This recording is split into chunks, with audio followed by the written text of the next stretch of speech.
안녕하세요. 캘리로 힐링하는 캘리쌤입니다. 붓펜을 이용한 캘리그라피 기초수업, 오늘이 네 번째 시간이네요. 지난주에 짧은 문장 쓰기 연습 많이 해봤나요? 오늘은 조금 더 긴 문장을 써볼 건데요. 짧은 문장 쓰기를 많이 못 해본 친구들은 오늘 수업이 조금 어렵게 느껴질 수도 있겠지만 연습 많이 못 해본 친구들도 지난주의 연장이다 생각하고 오늘부터라도 문장을 하나씩 써내려 가다 보면 필력이 쌓여가면서 나중엔 문장의 길이와는 상관없이 자유롭게 쓰게 돼요. 긴 문장은 내용이 많기 때문에 짧은 문장처럼 핵심 단어를 지나치게 강조하는 것에 치중하기보다 문장 안에서의 통일성에 더 집중해야 되는데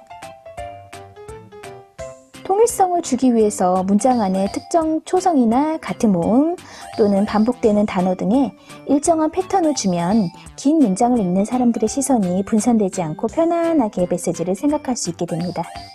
만약 긴 문장에 여러 글씨체가 혼합되어 있으면 보는 사람이 끝까지 집중해서 읽기 힘들기 때문에 메시지 전달력이 떨어지겠죠.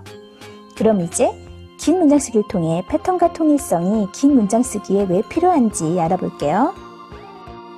오늘의 학습 목표는 붓펜으로 긴 문장 쓰기를 할 수 있도록, 그리고 긴 문장 쓰기를 할 때 패턴을 줘서 글이 통일감 있게 보이는 법을 알고 쓸 수 있도록 하는 것입니다.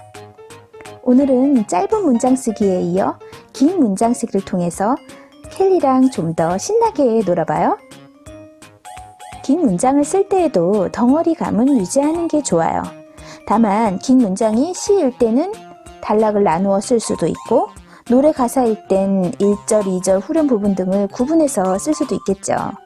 대신 나누고 나서 한 단락 안에서만큼은 덩어리감을 유지하는 게 좋겠죠. 패턴은 사전적 의미를 따지기보단 쉽게 일정한 모양이 반복되는 것? 이렇게 생각하면 되는데 캘리그라피에서는 문장 안에서 나오는 초성이든 모음이든 낱말이든 반복해서 등장할 때마다 모양도 같은 모양으로 반복해서 쓰는 걸 말해요. 그렇게 특징을 주어서, 즉 패턴을 주어서 문장을 완성하면 통일감이 들어서 긴 문장도 잘 읽히는 장점이 있습니다. 그래야 메시지 전달을 잘 할 수 있을 테니까요. 자, 필요한 재료는 오늘도 A4지, 모필붓펜, 티슈, 물티슈겠죠? 이제 패턴을 줘서 통일감 있게 긴 문장 쓰기를 시작해 볼까요? 이제 긴 문장을 써볼게요. 긴 문장을 쓸 때는 패턴, 일정한 패턴을 줘서 통일감 있게 써야 된다 이 얘기를 했었죠. 선생님이 지금 쓰는 글을 잘 보면서 어떤 패턴이 있을까, 어느 부분에서 통일성을 느꼈나 한번 주의 깊게 보세요. 긴 문장은 호흡이 길어야 되잖아요. 그리고 처음에 첫 글씨는 잘 썼는데 마지막 글씨가 뭉개지면 안 되니까 조금씩 쉬어가면서 내가 짧은 문장을 이제 여러 번 쓴다고 생각을 하고 한 줄 한 줄 쌓아가듯이 그렇게 쓰면 돼요.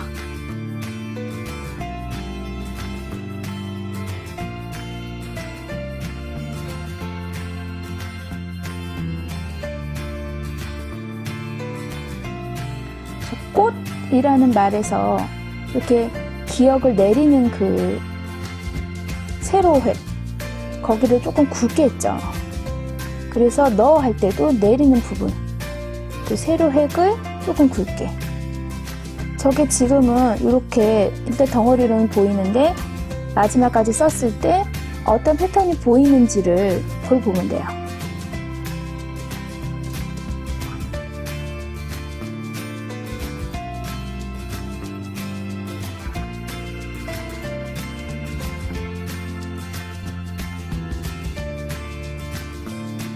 꽃다운 사람은 해도 너다운 사람은 할 때 마지막 받침 쪽에도 선생님이 길이를 길게 조금씩 밀었었죠. 오른쪽에 있는 그 마지막 그 종성의 끝을 보면 길게 똑같이 다 내려와 있어요. 그리고 아까 세로획이 굵어지는 것, 그리고 저 꽃다운에서 치읓하고 사람은에서 시옷의 첫 마디가 사선으로 11자 모양처럼 보이죠. 그런 패턴들은 긴 문장 전체를 두고 봤을 때 이제 쓰다 보면 느껴져요. 그게 어느 부분에다가 이 패턴을 넣어야겠구나. 가로 획에다 넣을 건지, 세로 획에다 넣을 건지, 마지막 종성에다가 길이를 뺄 건지, 이런 게 이제 전체적인 밸런스를 보는 거죠. 균형을 보고 조형미를 생각해서 쓰는 거예요. 그게 이제 짧은 문장일 때는 핵심 단어 몇 개만 강조를 해도 이렇게 문장이 한눈에 한 번에 들어오는데, 긴 문장일 경우에는 읽는 사람도 읽는데 시간이 길게 걸리잖아요. 그렇기 때문에 그 긴 글을 한 번에 쭉 읽어 내려갈 때 패턴이 없고 통일감이 없으면 읽기가 싫어요. 잘 읽혀지지가 않고 끝까지 잘 안 읽죠. 그러면 내가 원래 전하고자 하는 사람, 쓰는 사람이 전하고자 하는 메시지가 당연히 전달이 안 되겠죠. 그러니까 이 시선을 잡아야죠. 읽는 사람이 이거를 끝까지 읽어갈 수 있도록 호흡을 주는 거예요. 그 사람이 이렇게 리듬을 타면서 읽을 수 있도록. 그래서 패턴이 그럴 때 중요해요. 그래서 패턴이 있어서 통일감이 있는 긴 글은 읽고 싶은데, 즉 읽혀지는데 막 중구난방 쓴 글은 안 읽혀지거든요. 그럴 거면 차라리 이렇게 폰트로 된 활자가 읽기가 편하죠. 캘리그라피인데 막 글씨체가 이렇게 저렇게 섞여 있으면 별로 읽고 싶지가 않은 거예요. 자, 어디에 패턴이 들어갔는지 한번 볼까요? 선생님이 저렇게 표시를 했어요. 저렇게 획을 잘 보세요. 어느 부분을 굵게 했는지, 어느 부분을 길게 했는지, 이런 것들을 보면서 패턴이라는 게 저런 거구나. 저런 식으로 긴 문장을 쓸 때 저렇게 통일을 하면 문장이 잘 읽히겠구나 하는 것만 보면 돼요. 직접 다 한 번에 써지지 않더라도 그건 상관없어요. 근데 일단 긴 문장은 짧은 문장하고 어떻게 다른지 지금은 그것만 신경 쓰면서 보면 돼요. 저렇게 하니까 훨씬 가로획하고 세로획하고 어느 부분이 일정하게 반복이 되면서 읽기가 편하구나 하는 점을 보면 되는 거예요. 알겠죠? 꽃다운 사람은 많다고 해도 너다운 사람은 너밖에 없다. 사람들 기준에 맞출 필요 없이 너만의 모습 그대로가 비교할 수 없이 예쁘다. 이런 글이네요.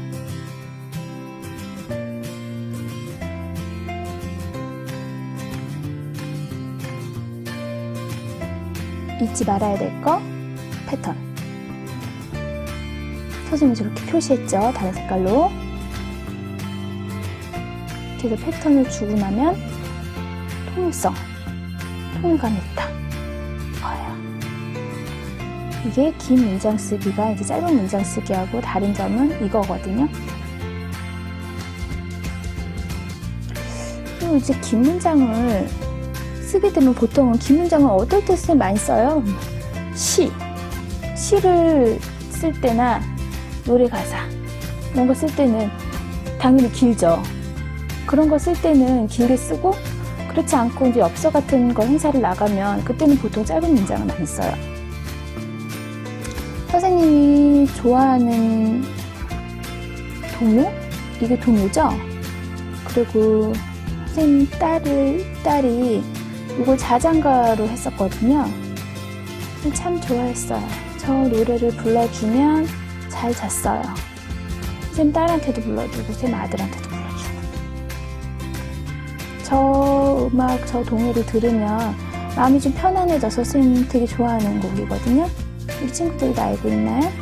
별이라는 동요예요.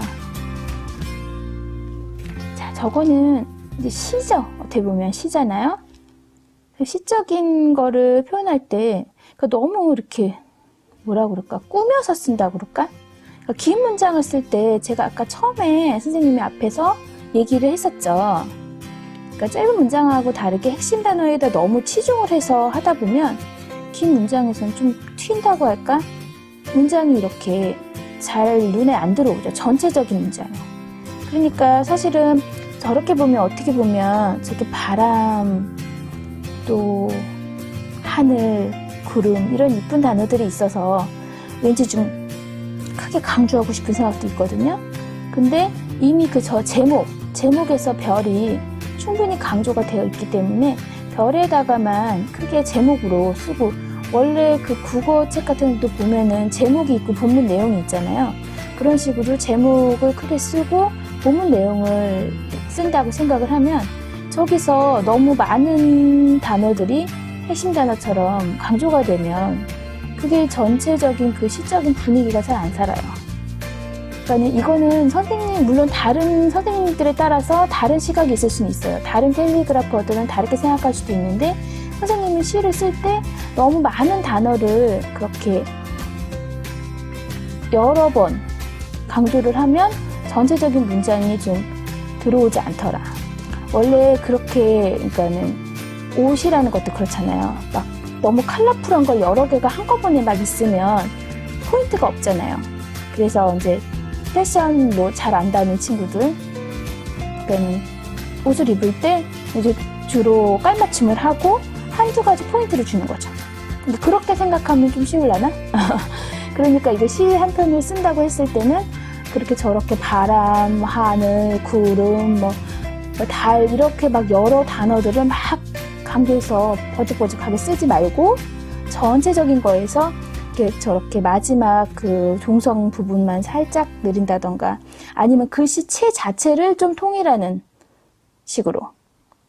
선생님이 지금 저거는 그냥 뭐랄까 정말 쉽게 써내려가듯이 흘러가듯이 쭉 써내려갔거든요. 특별하게 단어를 강조하지 않고도. 그러면은 저를 써놓고 나면 차라리 이제 저기서 이제 우리 뭐 별을 옆에 중간에 몇 개를 그려서 일러스트의 도움을 받아서 조금 더 돋보이게 하는 방법이 더 어울리지 모든 단어를 저렇게 강조해서 쓰는 것보다는 그냥 선생님 생각에는 그래요. 긴 글을 쓸 때 친구들도 한번 비교를 해서 써보는 것도 좋겠어요. 여러 가지 단어들을 다 이렇게 짧은 문장 쓰기 할 때처럼 막 단어를, 핵심 단어를 여러 개를 뽑아서 거기다가 크게 하는 게 좋겠는지 아니면 저렇게 시 한 편을 저렇게 썼을 때 전체적인 밸런스를 생각해서 제목하고 이런 거에만 좀 아니면 일러스트 도움을 조금 받는다던가 이런 식으로 해서 강조를 하고 전체적으로는 읽어 내려가는 사람을 생각해서 저게 이렇게 이제 생각해서 쭉 읽어 내려가다 보면 저거는 곡 자체도 서정적이잖아요. 바람이 선울도 하여 뜰 앞에 나섰던 이랬는데 바람이 선울도 해서 뜰 앞에 이렇게 안 읽잖아요. 우리가 읽을 때 그런 식으로 생각하면 저렇게 흘러가듯이 쓰는 게 더 어울린다. 이런 판단으로 저렇게 쓴 거예요. 그러면 처음에 저렇게 하늘을 먼저 그리고 글을 썼으면 더 이뻤겠죠.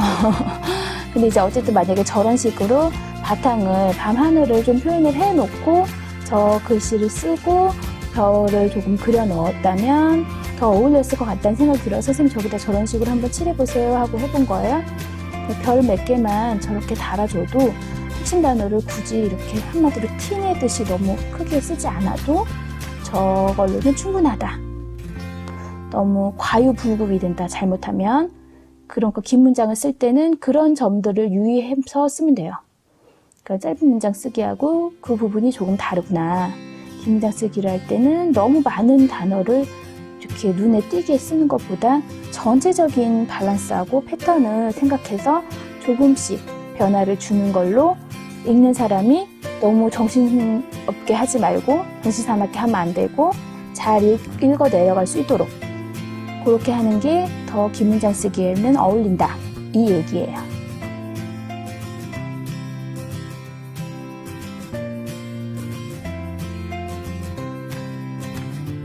선생님이 오늘 좀 낙엽을 좀 주워왔어요.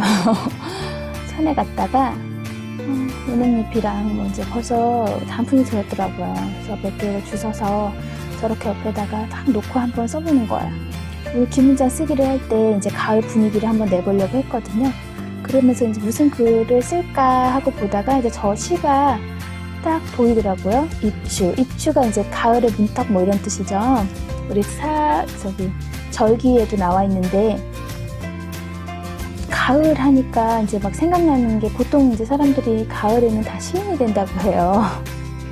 그래서 이제 가을에는 아무래도 생각도 많아지고 자꾸만 시를 보게 되고 그래서 이제 가을에 어울리는 시를 한 편 또 써봤어요. 그 긴 문장이라고 해서 그 긴 문장은 도대체 그러면 어디부터 어디까지인가? 짧은 문장 쓰기는 어디까지인가? 이거를 참 구분하기가 쉽지 않죠. 짧은 문장은 보통 한두 문장, 그 문장 하나로 된 거를 보통 짧은 문장이라고 하는데 거기에다가 조금 한두 단어가 더 들어가도 뭐 짧은 문장으로 보겠죠. 근데 이제 시는 좀 짧은 시라고 해도 왠지 시 한 편은 그냥 짧은 문장이라고 하기에는 좀 그렇죠. 그래서 시는 보통 저희가 긴 문장 쓰기 할 때 먼저 써요. 그래서 저게 시가 긴 시도 있고 짧은 시도 있지만 보통 시는 짧은 문장 쓰기에는 어울리지 않더라고요. 긴 문장 쓰기처럼 패턴을 주고 그 다음에 어떻게 좀 통일감 있게 쓰는 게 더 어울려요. 막 짧은 문장 쓰기처럼 그렇게 쓰면 시는 너무 안 어울려요. 물론 시어들이 좀 중요한 단어들이 있지만 그거를 그 중에 시 구절 중에 한두 문장을 포인트를 꺼내서 짧은 문장으로 쓴다고 할 때는 그때는 핵심 단어로 강조하는 게 좋겠죠. 근데 시 한 편을 다 쓸 때는 저렇게 그냥 패턴만 그리고 통일감만 생각하면서 쓰는 게 조금 더 어울리고 그 다음에 저 시 안에서도 어떤 핵심 줄이 있다. 예를 들면 저거 같은 경우는 마지막에 당신 가을인가요? 라는 그 부분만 조금 더 강조를 한다던가 너무 튀지 않게 그런 식으로 해서 보는 거예요.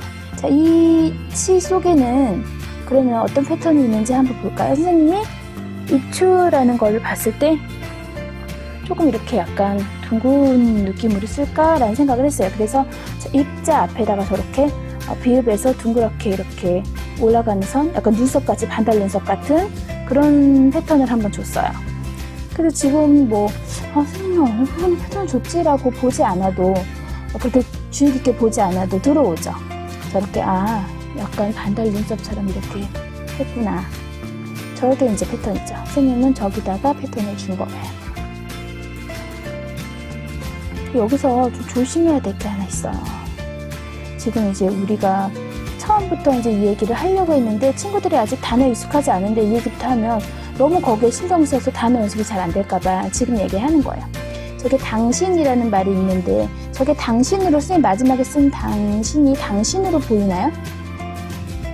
저게 그 당의 다자의 그 아하고 신의 그 시옷이 너무 붙어버리면 당진으로 보이기도 하고 잘못 보면 그죠?